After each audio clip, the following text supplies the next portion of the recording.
Shalom Ibu Bapak sahabat hidup yang berbahagia dalam Kristus. Hari ini kita bersyukur kita sehat, kuat, dan kita bisa bekerja melayani Tuhan, menjadi berkat buat banyak orang, secara khusus buat keluarga kita. Kita bersyukur karena hari ini kita bisa membahas tema penting, ini tema konseling.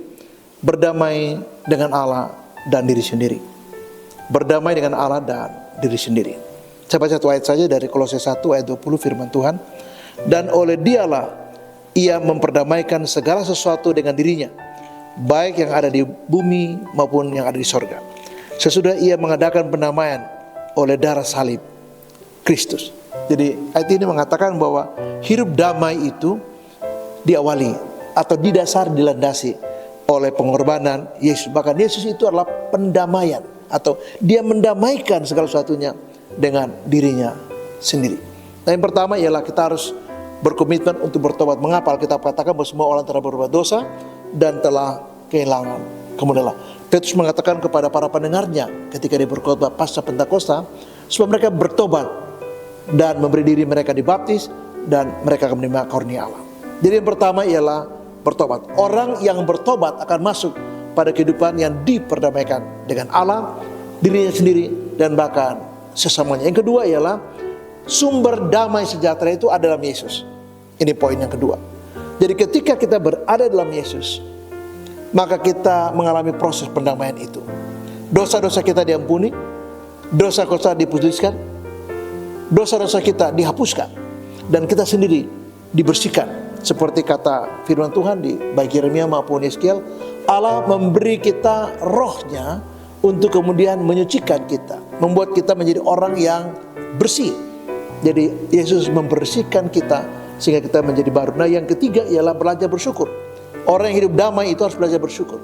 Bersyukur untuk kebaikan Tuhan, bersyukur untuk situasi yang sulit, bersyukur untuk dirinya, bersyukur untuk pasangannya, bersyukur untuk anak-anaknya, bersyukur untuk tuanya, bersyukur untuk pekerjaannya, bersyukur untuk kesehatannya, bersyukur untuk dia punya pelayanan yang baik. Dan ketika orang itu bertobat, ketika orang itu datang pada Yesus sebagai sumber damai, dan ketika dia bersyukur kepada Tuhan, dia mendapatkan hidup yang dipenuhi oleh damai. Hal yang keempat adalah biarlah kita belajar untuk hidup benar di mata Tuhan. Yesus mengatakan dalam khotbah di bukit bahwa carilah dahulu kerajaan Allah dan kebenarannya. Jadi sangat penting buat kita, sangat prioritas buat kita adalah kita hidup benar di mata Tuhan.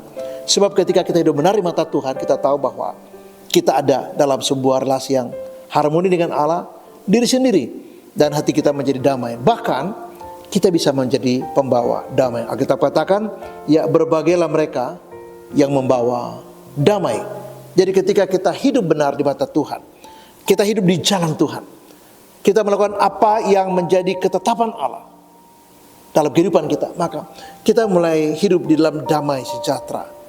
Beban kita, tekanan kita, tuduhan rasa bersalah itu menjauh. Mengapa? Karena firman Tuhan yang kita pelajari, yang kita pegang, itu justru memberi kita damai dalam kehidupan kita. Nah, yang terakhir ialah kita belajar hidup dalam damai sejahtera Tuhan, yaitu kita bersyukur karena anugerah Allah indah di hidup kita. Paulus mengatakan bahwa di dalam Kristus kita adalah ciptaan baru. Yang lama sudah berlalu. Apa itu? Hidup yang tanpa damai, hidup tanpa pengharapan, hidup yang penuh konflik, hidup yang bermasalah. Kata-kata kita bermasalah, kalau kita bicara itu nggak benar, kalau kita bicara itu menghina, kalau kita menyampaikan gagasan malah kita memaki orang. Nah, itu kehidupan kita yang lama sudah berlalu, kata firman Tuhan. Nah, kehidupan yang baru sudah datang. Apa itu? Kehidupan yang dipenuhi damai sejahtera. Mengapa? Karena kita hidup benar di mata Tuhan. Kita sudah bertobat, kita datang pada sumber damai, kita belajar bersyukur kepada Tuhan, kita hidup benar, dan kita hidup dalam anugerah Tuhan. Mengapa? Karena ketika kita berdalam Kristus, kita tahu bahwa kita ciptaan baru. Yang lama sudah berlalu, yaitu kehidupan yang bermasalah, yang tanpa damai itu, dan kehidupan yang dipenuhi damai sudah datang di dalam Kristus, dan itu yang kita hidupi.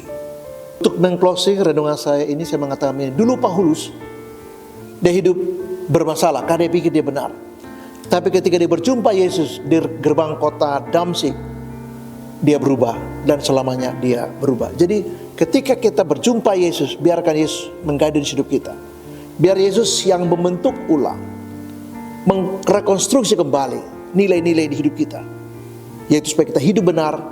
Dan ketika kita hidup benar di dalam Dia, maka damai itu, irene itu, akan memenuhi hati, pikiran, sikap, dan seluruh hidup kita, sehingga kita juga bisa membawa damai. Terus memberkati dan shalom.